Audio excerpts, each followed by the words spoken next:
अस्सलाम वालेकुम नाजरीन, आप देख रहे हैं पीर पंचाल स्पीक्स अपने मेज़बान सैयद अली असगर काज़मी के साथ। नाजरीन, आगे बढ़ने से पहले हमारी आपसे एक रिक्वेस्ट रहती है कि अगर आप हमें YouTube पे देख रहे हैं तो ज़रूर सब्सक्राइब करने के साथ साथ बेल आइकन को प्रेस करें। अगर आप हमें फेसबुक, ट्विटर यानी एक्स पे देख रहे हैं तो फॉलो करें, क्योंकि ये आपकी अपनी आवाज़ है।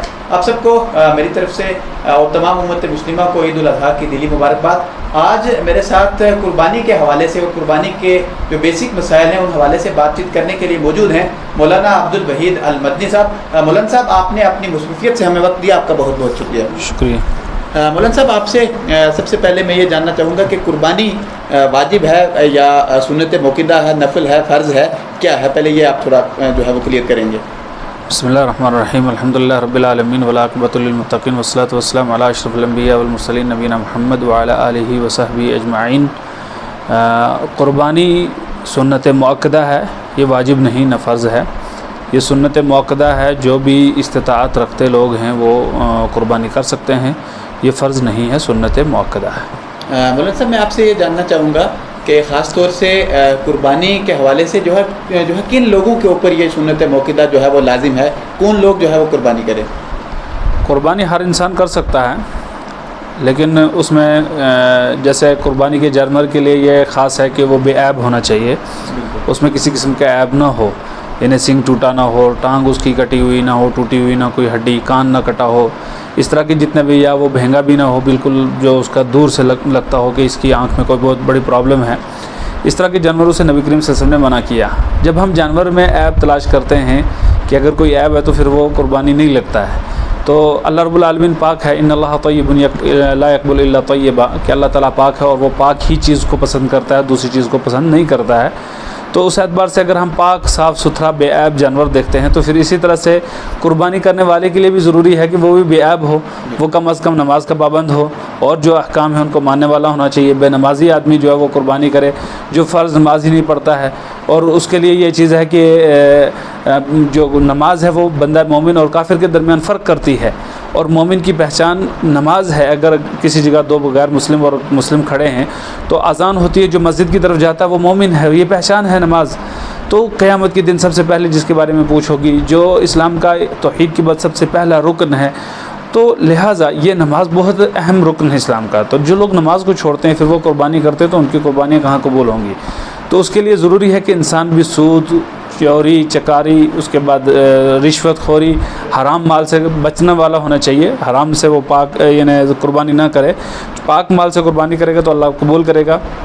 जिस तरह से जानवर बेऐब होना चाहिए, इसी तरह से इंसान को भी चाहिए कि वो भी कम अज़ कम जो बड़े गुनाह है उनसे बचता हुआ होना चाहिए। और नमाज़ छोड़ना कबीरा गुनाहों में से, अकबरुल कबाइल में से, यहाँ तक कि इंसान अगर लगातार छोड़ता रहेगा और झगड़ा करता रहेगा वो दायरे इस्लाम से खारिज हो जाता है जो नमाज़ छोड़ता है। तो लिहाजा जो भी मुस्तती है, ज़रूरी नहीं है कि वो जिस तरह ज़कात के निसाब, एक मुअय्यन निसाब है ज़कात का, उसमें जो ज़कात जिसके ऊपर आएगी वही देगा। इसमें ऐसा नहीं है, मुअय्यन ना निसाब है ना कुछ है, जो भी अपने घर गृहस्थी आराम से चला सकता है चला रहा है और वो कुर्बानी कर रहा है। यानी बहुत ज़्यादा मकरूज़ भी ना हो कि कर्ज़ लेके वो कुर्बानियाँ करे, ऐसा ना हो, बल्कि गुंजाइश है उसकी, घर गृहस्थी चला रहा है, आसानी से चला रहा है, तो वो कुर्बानी के लिए थोड़ा पैसा वक्फ़ करे, रखे, बचाए और उससे वो कुर्बानी करे। कोई भी कुर्बानी कर सकता है, उसमें किसी की कोई तख़सीस नहीं है। मौलाना साहब, यहाँ पे मैं आपसे ये जानना चाहूँगा कि ख़ास तौर से कौन कौन से जानवर हैं जिन्हें ख़ास किया नबी सल्लल्लाहु अलैहि वसल्लम ने कुर्बानी के लिए? जानवर कुर्बानी के लिए आप ज़िबा कर सकते हैं, ऊँट है, ऊँट की कुर्बानी आप कर सकते हैं, गाय की आप कुर्बानी कर सकते हैं, उसके लिए मौजूद है। बकरी वगैरह जितने भी भेड़, दुम्बे, ये जानवर हैं, ये इनके लिए दलील मौजूद है, इनकी कुर्बानी आप कर सकते हैं। उसके बाद हमारे माशरे में भैंस की कुर्बानी भी की जाती है, और इस पे अहले इल्म के दरमियान काफ़ी सारा इख्तलाफ भी है। अहले इल्म कई सारे इसकी जवाज़ियत के कायल ही नहीं है, कहते हैं कि नहीं भैंस की कुर्बानी नहीं करनी चाहिए।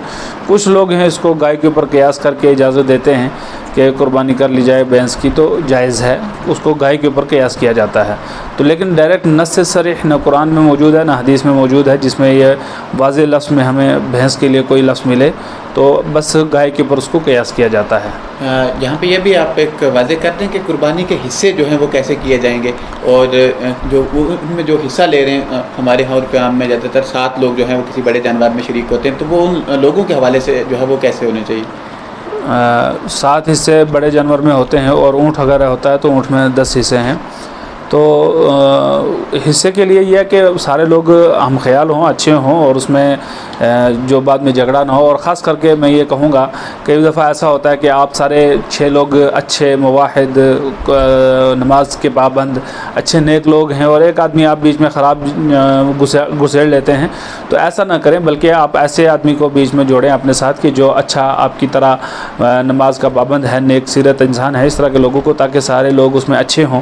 تو کیونکہ اس کا مال اگر صحیح نہیں ہوگا تو آپ کے مال کے ساتھ وہ بھی مکس ہو رہا ہے، اس میں حصے میں آ رہا ہے. تو اس لیے بہتر ہے کہ آدمی کی جان چھانٹ پھٹک کر لیں. آپ دیکھ لیں ایسے لوگ نہ آئیں بیچ میں کہ جو یعنی کہ مالی طور پر بھی ٹھیک نہیں ہے اور عقدی طور پر بھی ٹھیک نہیں ہے. مولانا صاحب یہ بھی واضح کر دیں کہ ہمارے ہاں جب قربانی کے حصے جو ہیں وہ لوگوں میں تقسیم کیا جاتے ہیں، عام طور پہ صرف 1 ہڈی یا 100 گرام یا 150 گرام جو ہے گوشت ایک گھر میں پہنچتا ہے. تو اس حوالے سے آپ کی رائے کیا رہے گی؟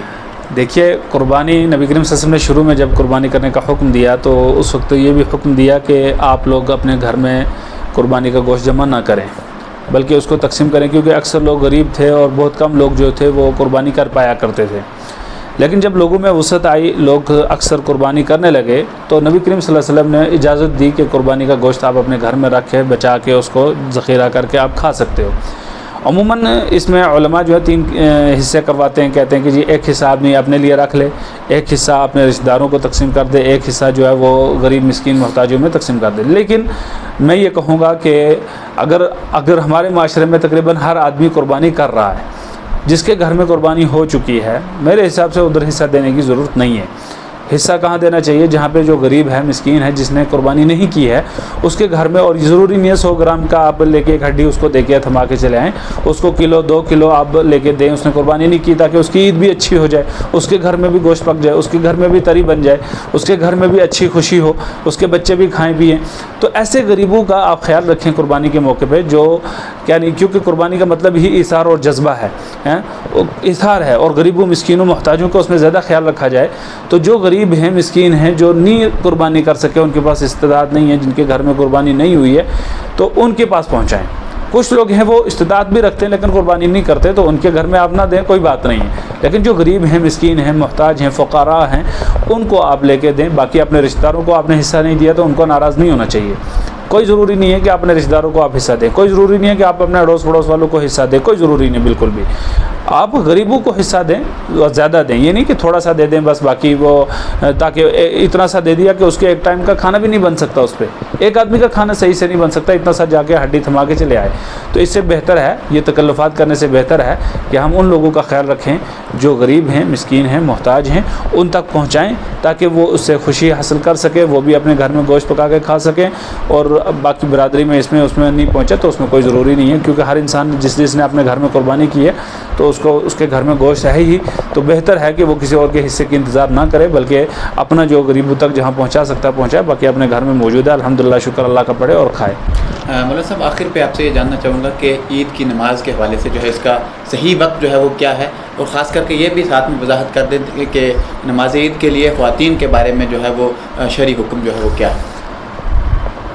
نماز عید کا وقت، اول وقت نبی کریم صلی اللہ علیہ وسلم سے ثابت ہے، سنت سے ثابت ہے. نبی کریم صلی اللہ علیہ وسلم سورج طلوع ہونے کے بعد جب سورج تھوڑا سا بلند ہو جاتا، زوال کا وقت ختم ہو جاتا، تو اس کے بعد اللہ کے نبی صلی اللہ علیہ وسلم عید کی نماز قائم کر دیتے، چاہے وہ عید الفطر ہوتی یا عید الاضحیٰ ہوتی.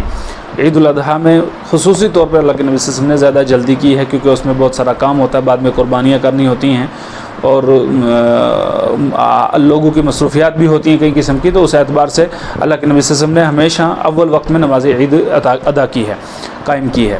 ہمارے یہاں پہ یہ ہے کہ لوگ آرام سے 11 بجے تک پڑھتے رہتے ہیں، تو یہ لیٹ کرتے ہیں، یہ سنت طریقہ نہیں ہے.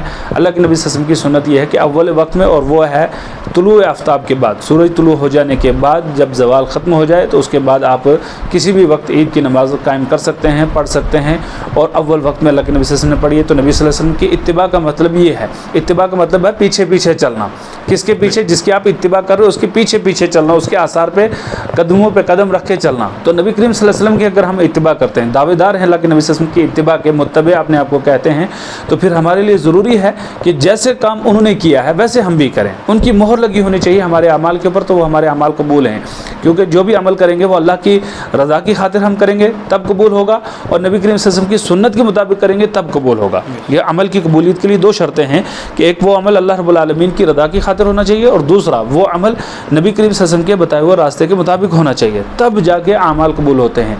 तो फिर अगर हम अल्लाह के नबी सल्लल्लाहु अलैहि वसल्लम से मोहब्बत करते हैं, प्यार करते हैं, तो फिर प्यार का तकाज़ा, मोहब्बत का तकाज़ा ये है कि हम अल्लाह के नबी सल्लल्लाहु अलैहि वसल्लम की सुन्नतों पर अमल करते हुए उस वक्त नमाज़ पढ़ें जिस वक्त अल्लाह के नबी सल्लल्लाहु अलैहि वसल्लम ने पढ़ी है।